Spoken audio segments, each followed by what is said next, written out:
سنتے ہیں ہماری ٹھونڈا گیری ختم اور ہمارا یہ عہد پیمان سب بیکار جائے گا. اب پکا وعدہ کر لیا. اب ابو جہل نے سوچا کہ اب وعدہ تو ہو ہی گیا ہے اور بغیر قرآن کے سنے نیند نہیں آئی، وہ چل دیا. یہی ابو جہل نے سوچا یہی ابو عتبہ نے یہی ابو شیبہ نے پھر پہنچ گئے قرآن سن رہے. پھر راستے میں اکٹھے ہوئے. ایک راستہ گھاٹی کا تھا، اس میں جب وہ اکٹھے ہوئے ابو جہل نے کہا تمہارا ستیہ ناش ہو، اب تم قسم اٹھاؤ، لات رجا کی قسم اٹھاؤ جو بڑے بڑے اٹھے. اب انہوں نے قسم اٹھائی. محترم سامعین، پھر ابو جہل نے سوچا کہ اب تو حد ہو گئی، قسم اٹھ گئی، اب کوئی نہیں آئے گا، نہیں تجھے کم سے کم نیند تو آ جائے گی قرآن سننے کے لیے، چل. تو یہی سب نے سوچ لیا. میرے عزیزوں، اب آپ یہ بات سوچو گے دل میں کہ جب وہ قرآن سنے بغیر نیند نہیں آ رہی ہے، ایمان کیوں نہیں ملا؟ یہ ایمان کسی کی دادا الہی نہیں ہے. اللہ نے ارشاد فرمایا ہے سواء علیہم اانذرتہم ام لم تنذرہم لا یؤمنون. اے محمد برابر ہے، آپ ان کو ڈرائیں یا نہ ڈرائیں یہ ہرگز ایمان نہیں لائیں گے. کیوں ایمان نہیں لائیں گے؟ کیوں کا جواب قرآن دیتا ہے. ختم اللہ علی قلوبہم، اللہ نے ان کے دلوں پر گمراہی کی مہر جڑ دی جو حق بات سمجھ بھی نہ سکے. وعلی سمعہم، اللہ نے ان کے کانوں پر گمراہی کی مہر جڑ دی جو عمل کی نیت سے سن بھی نہ سکے. وعلی ابصارہم، اللہ نے ان کی آنکھوں پر گمراہی کی مہر جڑ دی جو حق بات دیکھ بھی نہ سکے. غشاوۃ وَلَهُمْ عَذَابٌ عَظِيمٌ، بہت بڑا پردہ ڈال دیا گمراہی کا. میرے عزیزوں، یاد رکھو ایمان قدردانی پہ ملتا ہے، ناقدری پہ اللہ نعمت کو چھین لیتے ہیں. اللہ فرماتے ہیں لَإِن شَكَرْتُمْ لَأَزِيدَنَّكُمْ وَلَئِن كَفَرْتُمْ إِنَّ عَذَابِي لَشَدِيدٌ. او میرے بندو، میری نعمتوں کا شکر کرو، ناشکری مت کرو. اور اگر شکر کرے ہوئے میں نعمتیں بڑھاتا چلا جاؤں گا، ناشکری کی تو ہوئی ہائے نعمت کو چھین لوں گا اور سخت عذاب میں ڈھول دوں گا. تو اللہ کا شکر ہے کہ اللہ نے ہمیں اپنی کھلی ہوئی اور چھپی ہوئی نعمتوں سے ڈھانپ رکھا ہے. میرے عزیز، اس کے گھوڑے پر آیا اس کی بدعمالیوں کی وجہ سے، اس کے گناہوں کی وجہ سے. اگر اس گھوڑے کو نہ بیچتا ہمارا غصہ وہی ختم ہو جاتا. جب اس نے ہوشیاری دکھائی، دوسرے کا نقصان سوچا، پھر ہمارا غصہ اس کے غلام پر آیا. جب اس نے غلام بھی بیچ دیا، ہوشیاری دکھائی، ہمارا غصہ اس کی بیوی پر آیا. جب اس نے اس کو بھی بیچ دیا، ہوشیاری دکھائی، پھر ہمارا غصہ اس خود پر آیا. تو میرے عزیزوں، جب بندہ گناہ کرتا ہے اس کے گناہوں کی نحوست مویشیوں پر بھی پڑتی ہے اور اس کے گناہوں کی نحوست اس معصوم بچے پر بھی پڑتی ہے جو بے گناہ ہوتا ہے. اللہ تعالیٰ ہمیں گناہوں سے اجتناب کرنے کی توفیق عطا فرمائے. اس لیے محترم دوستوں اور بزرگوں، آج کی مجلس بڑی نورانی مجلس ہے. یہ آج کی مجلس بڑی دین کی مجلس ہے. یہ وہ مجلس ہے جس میں اللہ تبارک و تعالیٰ جس کا بارے میں فرشتوں کے سامنے ارشاد فرماتے ہیں اور فرشتوں دیکھو میرے بندے میرے کلام کی محبت میں، میرے قرآن کی محبت میں، میرے نبی کی حدیث کی محبت میں ایک جگہ جمع ہوئے ہیں. اے فرشتوں، تم گواہ رہنا میں نے اس مجمع کی مغفرت کے فیصلے کر دیے. تو عزیزوں دوستوں، اللہ تبارک و تعالیٰ نے ہمیں جو اس دنیا میں بھیجا ہے صرف امتحان دینے کے لیے بھیجا ہے. قرآن کہتا ہے وَمَا خَلَقْتُ الْجِنَّ وَالْإِنسَ إِلَّا لِيَعْبُدُونَ، کہ ہم نے جنات اور انسان کو محض اپنی عبادت کے لیے پیدا کیا. یہ بات یاد رہے، یہ دو ہی قومیں ہیں، امتحان جن سے ہوگا اور فیصلہ ہوگا، انصاف ہوگا، وہ الگ چیز ہے۔ جنات میں کبھی کوئی نبی نہیں آیا، ماشاءاللہ میرے یہاں علماء کرام بیٹھے ہیں، جنات میں کبھی کوئی نبی نہیں آیا، نذیر اور بشیر تو آئے، نذیر اور بشیر تو آئے، نذیر و بشیر علماء کرام سمجھتے ہیں۔ کل کہا جائے گا اذا القوا فيها سمعوا لها شهيقا وهي تقول، جب جہنمی جہنم میں ڈال دیے جائیں گے، سألهم خزنتها ألم يأتكم نذير، سوال کرے گا ان سے جہنم کا دروگا، کیا تمہارے پاس کوئی ڈرانے والا نہیں آیا؟ قالوا بلى قد جاءنا نذير، ہاں تحقیق آیا ہمارے پاس ڈرانے والا، فكذبنا وقلنا ما نزل الله من شيء إن أنتم إلا في ضلال كبير، ہمارے پاس ڈرانے والا آیا، ہم نے جھٹلایا اور ہم بہت بڑی گمراہی میں، پھر کیا کہیں گے؟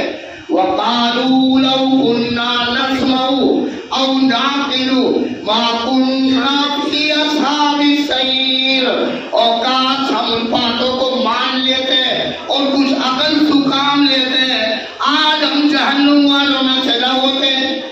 تو نذیر کے اوپر یہ آیت پیش کی میں نے، نذیر کہتے ہیں ڈرانے والے کو، اور بشیر کہتے ہیں خوشخبری دینے والے کو، بشارت خوشخبری دینے والے کو۔ میرے عزیزوں، جنات میں جہنم سے ڈرانے والا آیا، جنت کی خوشخبری دینے والا آیا، لیکن کوئی نبی نہیں آیا، کسی کو نبوت نہیں ملی۔ ان میں بھی غیر مسلم اور مسلمان ہیں۔ آپ کو معلوم ہے سورج جن کے اندر ان کی جماعت چلی تھی کہ دیکھو کیا بات ہو گئی، آخری بات ختم ہو رہی ہے، بات سنو غور سے، کہ ہمارا آسمان میں آنا جانا بند ہو گیا، کیا بات ہے؟ کوئی راز پیش آیا ہے۔ اب یہ جنات اکٹھا ہوئے، بالکل بند ہو گیا راستہ آسمان کا، کوئی بات تو ہے۔ میرے عزیزوں، اب جنات کی ایک جماعت، نفر من الجن، وہ جا رہی ہے جماعت تحقیق کرنے کے لیے۔ آپ صلی اللہ علیہ وسلم قرآن پڑھ رہے ہیں، وہ سارے قرآن سننے لگے، جس قرآن کو ہم نے تراویحوں میں سنا ہے، جس قرآن کو ہم نے پڑھا ہے، وہ قرآن پڑھے۔ اوہ کیا کہنے لگے؟ ہم نے عجیب قرآن سنا ہے، اور یہاں تک کہا وَلَنُشْرِكَ بِرَبِّنَا أَحَدًا، کہ آج کے بعد ہم اللہ کے سوا کسی شریک نہیں کریں گے اللہ کے ساتھ۔ اب دیکھو یہ وہ قرآن ہے جن گئے تو تحقیق کے لیے، اب وہ مبلغ بن کے جا کر ان جنات کو تبلیغ کر رہے ہیں، وہ انتظار کر رہے ہیں کہ کچھ بات بتائیں گے۔ سب نے یوں کہہ دیا کہ ایمان لے آؤ، ایمان لے آؤ، ہم قرآن سن کر آئے ہیں، قرآن عجبا، ایک عجیب قرآن سن کر آئے۔ یہ قرآن نے تو اچھوں کی کھایا پلٹ دی۔ تو میرے بھائیوں، جنات اور انسان یہ دو قوم امتحان کے لیے پیدا ہوئی ہے، ہم دنیا میں امتحان دے رہے ہیں۔ عزیز اور دوستوں، ہمیں سوچ کر قدم رکھنا ہے، اور یاد رکھو اللہ تعالیٰ فرماتے ہیں میرے بندو، جب تک تم میرے دین کی مدد کرو گے، ان تنصروا اللہ وینصرکم ویثبت اقدامکم، تم میرے دین کی مدد کرو میں تمہاری مدد کروں گا، اور غیروں کے مقابلے میں تمہارے قدم جما دوں گا۔ اگر تم نے دین کی مدد نہیں کی، ریحکم، تمہاری ہوا اکھڑ جائے گی، تمہارا کوئی پل سانے ہاتھ نہیں ہوگا۔ میرے عزیزوں، ہمیں دین پہ استقامت کرنی ہے، اور میرے عزیزوں، ایک حافظ قرآن اللہ کا مہمان اور حافظ قرآن کے بارے میں روایات کے اندر آتا ہے، آپ سنتے رہتے ہو کہ حافظ قرآن کو کہا جائے گا پڑھتا جا اور جنت کے درجات کو چلتا جا، جہاں تیری آیت ختم ہو تیرا ٹھکانہ ہے۔ عزیزو، اللہ گھر گھر کے اندر حافظ بعمل پیدا فرمائے، عالم بعمل پیدا فرمائے۔ محترم سامعین، وہ میں نے شعر پڑھا تھا شروع میں، جھلستی آگ پر حبشی کے ہونٹوں سے صدا آئی، حضرت بلال رضی اللہ تعالیٰ عنہ کے آگ میں ڈالا جا رہا ہے، وہ آگ کہہ رہے ہیں اللہ ایک ہے، اللہ ایک ہے، جتنا ستا رہے ہیں اتنا ایمان پکا ہو رہا ہے۔ اسلام کی فطرت میں قدرت نے لچک دی ہے، اور اللہ کے بندوں کو اللہ کی بڑائی بیان کی، اللہ کے بندوں کو اللہ سے جوڑنے والی محنت کی۔ میرے عزیزوں، جن کی قسمت میں ایمان تھا، جن کی قسمت میں قدردانی تھی، اور اللہ نے انہیں عزت سے نوازا، اور جو ناقدرے تھے وہ ایمان سے محروم رہ گئے۔ موسیٰ علیہ السلام اللہ کے نبی ہیں، ان کی خدمت میں ایک شخص آیا کہ آپ کلیم اللہ ہیں، اللہ سے بات کرتے ہیں، آپ ان بڑے نبیوں میں جس پر آسمانی کتاب توریت نازل ہوئی، آپ میرے بارے میں اللہ سے درخواست لگا دو۔ درخواست یہ ہے کہ مجھے اپنی کل کے بارے میں پتہ چل جائے کہ کل میرے ساتھ کیا ہوگا۔ قرآن کہتا ہے ماذا تکسب غدا، کوئی نہیں جانتا کل کیا ہوگا، اور یہ درخواست لگا رہا ہے۔ موسیٰ علیہ السلام نے بات چیت کر کے ہم کلامی ہو کر اس بندے کی بات بھی پیش کر دی کہ اللہ تو خوب جانتا ہے تیرا بندہ یہ چاہ رہا ہے۔ اللہ نے وہ دعا قبول کر لی کہ اس سے کہہ دے اسے اپنی کل کے بارے میں پتہ چل جائے گا۔ اب وہ آیا، لوگ جی میرے بارے میں کیا ہوا؟ کہا کہ تجھے اپنی کل کے بارے میں پتہ چل جائے گا، تیری دعا قبول ہو گئی، تیری جو تمنا تھی پوری ہو گئی۔ اب اسے پتہ چلا کل تیرا گھوڑا مر جائے گا، یہ لکھا ہے، کیا پتہ چلا؟ کل تیرا گھوڑا مر جائے گا۔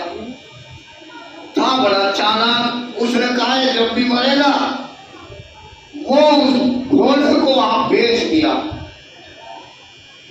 اب کسی کے پاس مرے جیے مجھے کوئی مطلب نہیں، ہوشیاری دکھائی۔ اب اس سے اگلی کل کے بارے میں پتہ چلا کل تیرا غلام مر جائے گا۔ غلام نوکر ہوتا ہے جو پورے کام کو سنبھالتا ہے۔ اب تھا بڑا بخیل، اس نے اپنا غلام بھی بیچ دیا کہ جب بھی مرے گا۔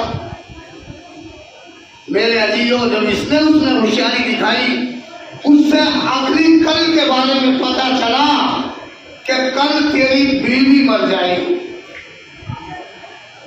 میرے عزیزوں، یہاں تک جرم کی یہ لکھا ہے، اس نے اپنی بیوی کو بھی بیچ دیا کہ اس سے کوئی کیا پہنچائے گا، پیسہ بنا لے۔ اللہ بخل سے ہماری حفاظت فرمائے، لعنت سے ہماری حفاظت فرمائے۔ اب اور اس سے اگلی کل کے بارے میں پتہ چلا، بیٹا بھاگ کہاں بھاگے گا، کل تیری باری ہے، بہت تیری آ رہی کل۔ اب یہ موسیٰ علیہ السلام کے پاس آیا، لوگ کہتے جان بوگو اس دن سے جس دن سے میں نے بات پوچھی ہے، اے موسیٰ اللہ سے جلدی کہہ اور میری درخواست یا منظور کرا، مجھے اپنی کل کے بارے میں پتہ نہیں چلنا چاہیے۔ موسیٰ علیہ السلام تشریف لے گئے کوہ طور پہ اس بندے کی بات پیش کی۔ میرے عزیزوں، اللہ نے فرمایا جا، ہم نے دعا قبول کر دی، اسے اپنی کل کے بارے میں پتہ نہیں چلے گا۔ موسیٰ علیہ السلام نے درخواست کی، الہی یہ تو بتا دیا جائے یہ کیا بات ہے، کبھی گھوڑا مر رہا ہے، کبھی غلام مر رہا ہے، کبھی بیوی مر رہی ہے، کبھی خود کا نمبر ہے۔ اللہ تبارک و تعالیٰ نے ارشاد فرمایا، اے موسیٰ جب بندہ گناہ کرتا ہے ہمارا غصہ اس کی مویشی پر آتا ہے، مویشی بے گناہ ہوتے ہیں۔ جب بندہ گناہ کرتا ہے ہمارا